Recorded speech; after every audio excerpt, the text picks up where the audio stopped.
On an unseasonably mild January day in early 1990, the Giants, winners of the NFC East, returned to the playoffs for the first time in 3 years.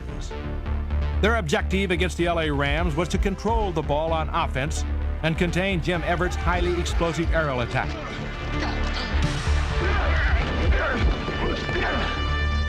For the better part of the first half, they succeeded on both counts.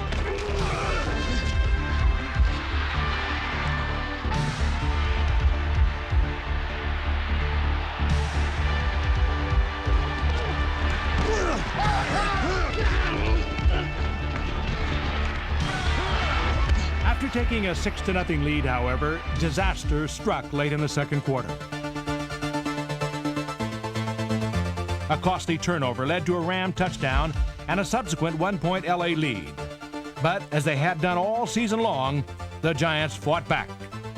Otis Anderson's third period touchdown culminated an 82-yard scoring drive that pushed the Giants one step closer to the NFC Championship. But the Rams, like the Giants, had no quit in them. For the first time since the 1958 championship, the Giants found themselves in a sudden death playoff. Unfortunately, for the men in blue, the ending would be sudden and painfully similar to that historic contest played some 30 years earlier. Everett looking, throws the ball deep. He's got a man open. Touchdown! And the game is over. It is Anderson with a touchdown. And the Giants are out of the playoffs.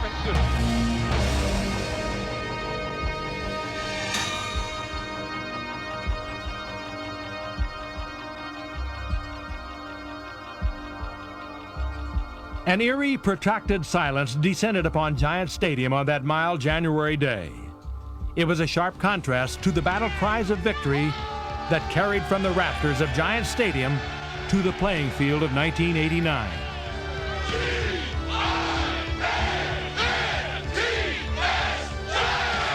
Here we go, regular people. I'll take it. Let's go, 2, slant 19. Let's get this operation moving.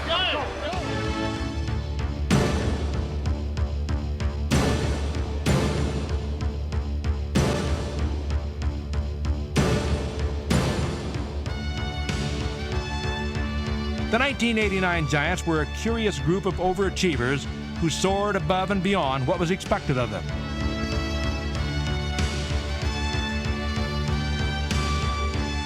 As a team in the midst of swirling personnel changes, the Giants were projected in many quarters to be no better than a 500 team. But a combination of hungry, talented youngsters and reborn veterans gave the Giants a fast start out of the gate in the chase for the NFC Championship. In the end, the Giants amassed 12 victories, the second highest total in the NFL, and secured their second NFC East title over the last 4 years. The overtime loss in January ended the Giants' dream of Super Bowl glory, but it did not diminish the achievements of a season that was among the finest in their long and illustrious history.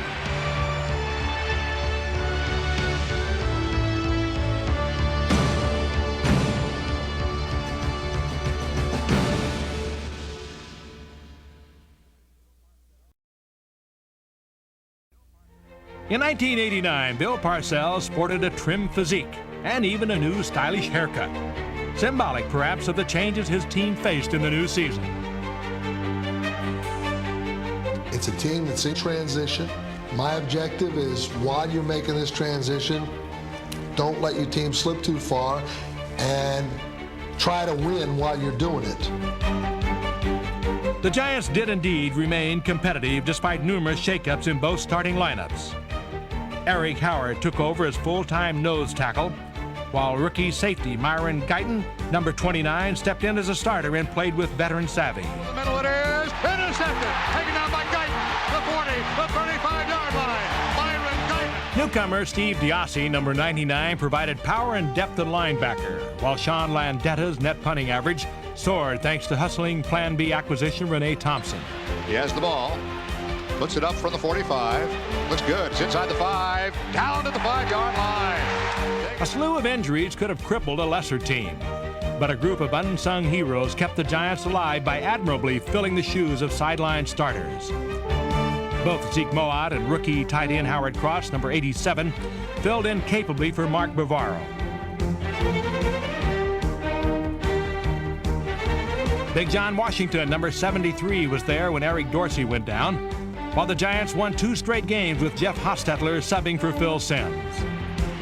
Hostetler sets up 2 men left. Hostetler has the ball. Hostetler throws a little bit deep. It is complete for a touchdown. Then there was Lawrence Taylor.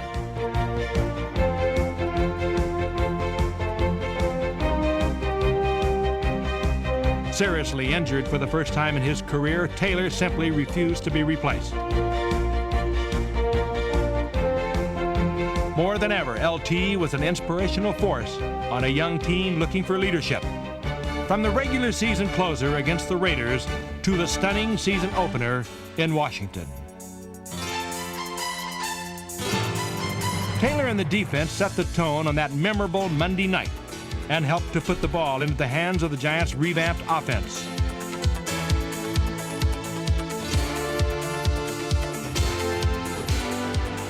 Simms in a shotgun now. Simms looking over the middle. He's got a receiver, and it's a first down catch to make it. He's going to break. 40, 25, 30. They got one shot at the 20-yard line, and they can score.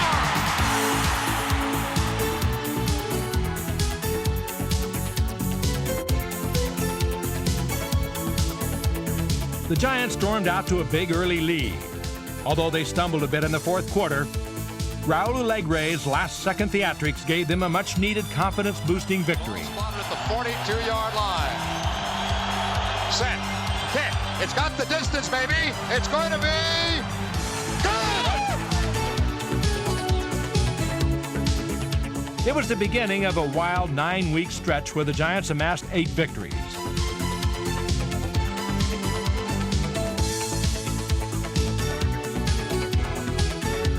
By finding every conceivable way to win, it was inevitable that comparisons to 1986 were bound to be drawn.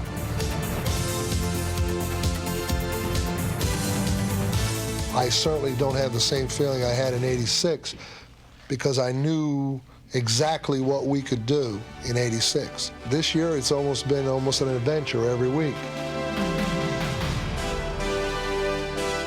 Much of that adventure was provided by Dave Meggett, number 30. The speedy rookie from Towson State shattered a number of Giant punt return records.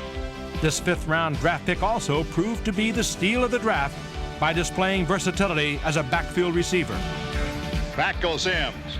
Simms pumps. He's going for everything. Deep, deep for Meggett. Touchdown if he's in. Yes! While youth served, age inspired with Otis Anderson, number 24. This 31-year-old warhorse took over for injured Joe Morris and gave the Giants a power running game that wore down many tough defenses.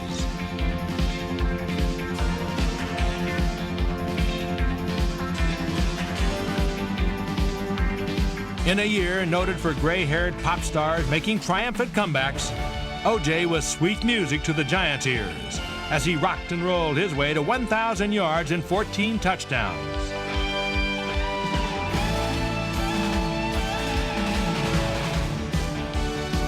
With Otis' situation, it's just like James Brown reappearing at the Apollo.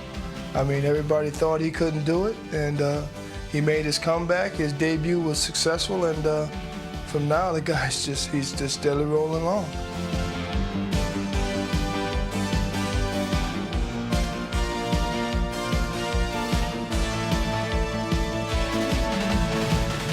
An important factor in O.J.'s revival was the offensive line that continued to get bigger, younger, and better.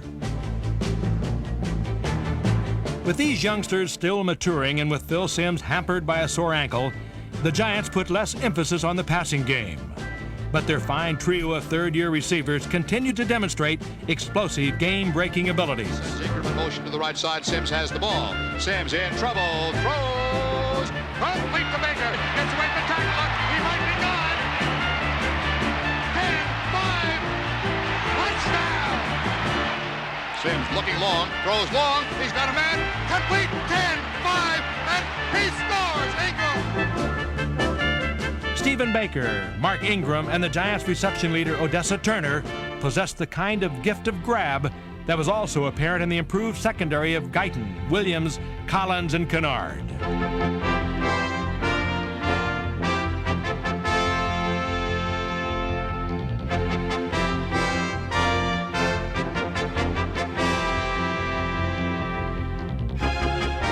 Goes over to him, looking to his left, has time, throws over the middle, it is intercepted. Kennard has the ball. Kennard along the 50, goes to the 45, to the 40, 35, 30, Kennard to the 25, 20. Kennard's going to go.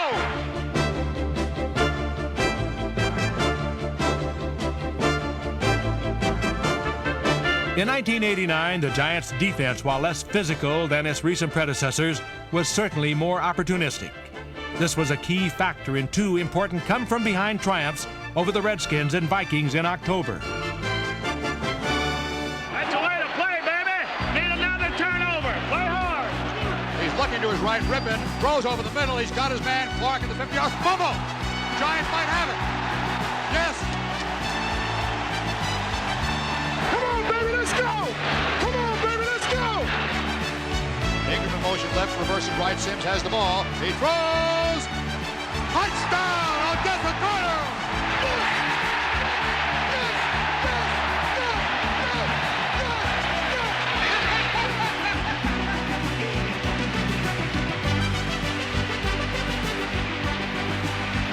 Kramer has the ball.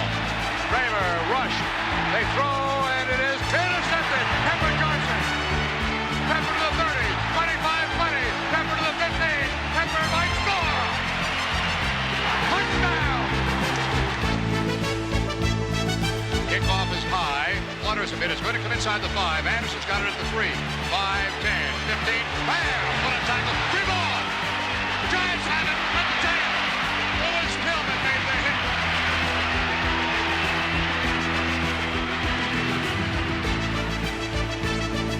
Against Minnesota, Leonard Marshall and Lawrence Taylor led the Giants' most ferocious pass rush of the season, while Jeff Hostetler and Lionel Manuel picked up an offense that was minus Phil Simms. 8 weeks into the season of transition, the Giants found themselves at 7-1 and all alone atop the tough NFC East.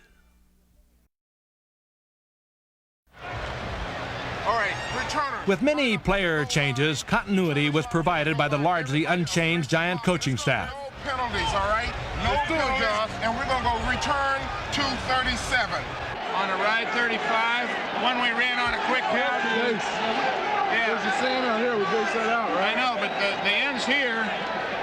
He hit it down in there. Look, it's going to be the same thing to the open side now on third down. You're going to get a guy in the flat and then two guys crisscrossing, however they match the thing up. I mean, going to a backside tight end ought to be your tip-off. While Giant coaches worked harder than ever, no man was more dedicated to keeping his team on their toes than Bill Parcells. You cannot get pushed out in the long. I don't think I got pushed out. Just keep burrowing in the middle, okay? And don't worry about anything. Indeed, Parcells' highly personal style of coaching was turned up a notch higher in 1989. Come on, Greg. Yeah, that's what loses games right there, that kind of play.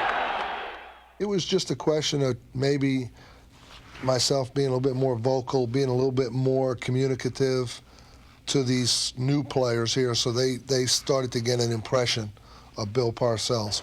You like football, Renee? Oh, yeah. This is it right here. Now, Jumbo, I don't want you to get nervous because that's not Michigan State down there. That's Philadelphia, okay, kid? Not Michigan State. I know if it was, you'd be real nervous. There are a lot of coaches out there that don't want that relationship to say, listen, I can't afford to get attached to a player on a personal basis. But Bill is just the opposite. He feels that the better he gets to know a player, the more he can get from that player and the more dedicated that player will be towards him. And he's going to score! Carl Banks, big! That boy Banks, that's too much pressure for you, isn't it? Hey, fellas, this is what you work all off season for.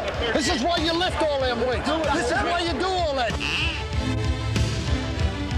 Split backs for the Giants. Fast handoff to Anderson. Anderson gets through the line this time, across the 30, 25-20. He'll go down to the 10. He's at the 5. He'll score! Not good at score. Hey, nobody. Where did I show speed? I got smart. I got smart. I could have made 20. That's the way to go, baby. That's it, bitch. Attaboy, Lenny. Attaboy, Matt. It's often been said that the mark of a good coach is not how he reacts to victory, but how he overcomes adversity in defeat. In a crucial Monday night encounter at Candlestick Park, Bill Parcells faced such a test. Down by 14 at halftime with his star linebacker finished for the night, Parcells patiently watched his team tie the 49ers. Sims has the ball.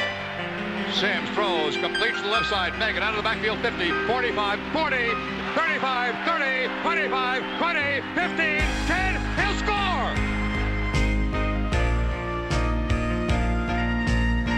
In one of the most dramatic nationally televised games of 1989, Phil Simms led the Giants in a gritty comeback that stunned the powerful Super Bowl champions. Crowd making it tough. Fourth down play for the Giants. Trailing by a touchdown and point. Sims throws. He's got a man. Touchdown! But this heroic endeavor came to a crushing halt when Mike Kofer got a second chance to kick a game-winning field goal. If the heartbreaking loss in San Francisco was simply a bad dream, what followed 1 week later against Philadelphia was a downright nightmare. The Giants lost their firm grip on first place in a turnover-filled game and seemed to be fading as the season stretch run began. Hey, fella, this is what you want off season for. This is why you lift all that weight. This is why you do all that. This is what you want off season for. This is why you lift all that weight. This is what you want off season for. You keep telling the players you're going to be judged by who's standing at the end, not by some loss the 9th or 10th week of the season that the press is making a big deal of. And if you just persevere and keep going, maybe you beat somebody you shouldn't beat, and all of a sudden you're back in the race. Sims drops back to the 30. Throws a release to Megan. He's got the ball at the bobbling it. Good run.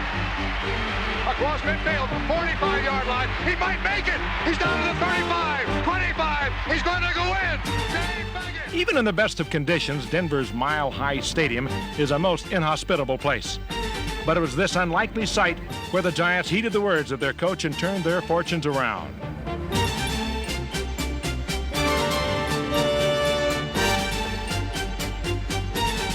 Gary Reasons, playing the game of his career, led a defense that held off a Broncos second-half assault by turning in one of the greatest goal line stands in Giants history. Elway wants the crowd to be quiet. He's having trouble having his men hear the signals. Fourth down at the goal line. About a foot to go. Elway, hands off. They dive. Stopped! The Giants broke through. Gary Reasons. Great play by Gary Reasons. Reading it, he came from about 3 yards into the end zone, threw his body right at Humphrey and crumbled him. What a job. What a game. 1 week later, another all-out goal line stand, this time led by co-captain Carl Banks, secured the Giants' second straight victory. Well, they're sure going to go for it. Aikman, hands off. Palmer's going to turn the corner. They got him. Carl Banks. Boy, give him credit. What a defensive stand, and they've done it game in and game out. With 1 week remaining in the season, the Giants were on the verge of clinching an NFC East crown that even they thought might have been an impossible dream when the 1989 season began.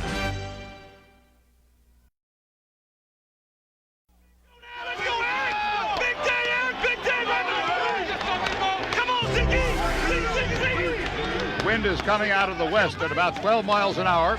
Wind chill factor is down to 10 degrees below zero, and it is a great day for football. Good afternoon. Jim Gordon along with Dick Lynch and Carl Nelson and the gang, and the most important game of the year for the Giants. All right, we're going to return it to the ball offset. Contact, be aggressive, and let's make it happen. Megan waiting for the ball at the Giant 33-yard line. Jaeger gets it in the air. It's a good kick. It's carrying deep. Megan backs inside the 25. Crosses the 30 going left. Eludes a tackle, 35. Gets down to the 40-yard line. He's free to the 45. He's at the 50, 45. He's at the 40. He might go. He's going to make it all the way. Front back a touchdown. There goes the record. First time to 72. There goes the record.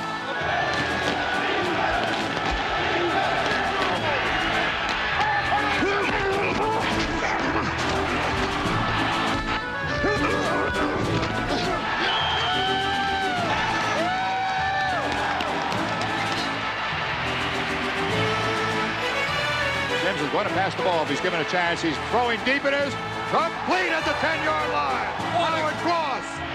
O.J. the trailing back. They go to O.J. O.J. at the goal line. Touchdown. Sims drops back. Sims has time. Throws long. End zone. It goes to Moat at the goal line. Fakes to O.J. Sims running right. He's going to run. He's going to go in. Touchdown.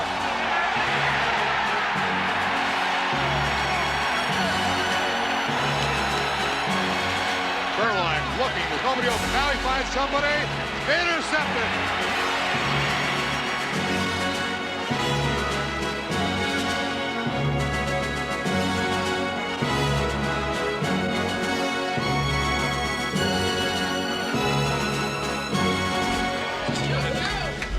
I'm really pleased for these guys. They've worked hard. You know, we were picked third in this division in preseason. We're an 8-8 team. We're in transition.